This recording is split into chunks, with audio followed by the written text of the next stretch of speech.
Okay, speaking of hiya, kasi pinag-uusapan na rin naman natin, Mr. Vice Chair, itong dalawang ito ay kilala bilang hindi po sila na nahihiya talaga. And in a good way.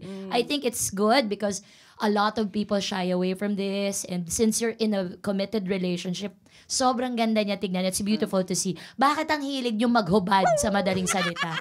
Why not? Oh. If you've got it. Well, doon naman, yun lang. Ginawa namin sa private place, pero yun lang, pinopost namin, which is hindi na rin private. Pero, parang for me, in my age, parang okay na ako. I'm happy. I'm okay. As long as na hindi naman. But for me, I know my angle. And I know my angle. Arte. I know my angle. No, pero parang for me talaga, ito yung pinaghirapan ko. Parang sabi ko, gusto ko lang, gano'n. Parang I always work out. Gano'n. Inspire the mommies out there who has 3-4 kids. Mga gano'n. Actually, healthy din yung parang pag nakahubad ka, tulog kayo, nakahubad. Yung generate ng mga blood vessels natin, maganda. Wow! Iba to Based on my research. Medical background sige, try. Actually, yung time na sa posting yung yung hubad.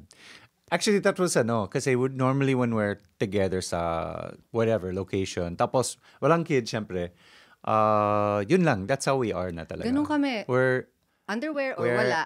Nakahubad kayo sa house? We're one with the nature. So, hindi ma-house, sa mga vacation places. Yun. And then yung time na I was laying out, tapos she was sitting, and then I said, wow, nice your angle. So I took a photo. And then I sent it to her. Tapos she goes, oh, nice naman. It's all by accident. So you didn't actually plan the shoot? No. It just happens where yung nakatayo ako, plan ko yun. Pero yung nakaupo ako, yung mga ganun-ganun, parang stolen lang. Di, ang ganda. So you were just enjoying an afternoon. Yeah. You're naked as you are normally at home. Then you happen to take a photo of your wife, and she's pretty with her angle. Yes, with her angle. Tapos, then she posted. And I said, oh, you posted it. Kasi nasined yun sa akin. How do you feel about the posting thing? Anong naramdaman mo na? Nagulat ka ba? Oo, sobrang Sabi na, ba't mo pinost? Sabi I was like, oh my gosh. Di naman. Pero okay lang. Yeah. Because she's Aubrey. Yeah, syempre. Pag si Buboy nag-post, baka magtanong ako, ano ba ito? Buboy. Wala pa. Wala pa. Gagawin mo, ha? Baka mamaya. Okay, sige. Pero totoo yun, yung matutulog ka, try mo na hubad. It's paggising mo parang ang luwag-luwag ng feeling mo. Magaang. Tama. Magaang. Promise. Tsaka diba, Sir Troy, kapag umaga, diba, yung manoy natin, diba? So, manoy? What's a manoy? Diba, pwedeng patungan ng bagong saing, diba? Wow! May patent sa kumot, yung gano'n. Oh, there's a teepee. Diba? Let's go camping. Diba? Di na ba pwede, diba?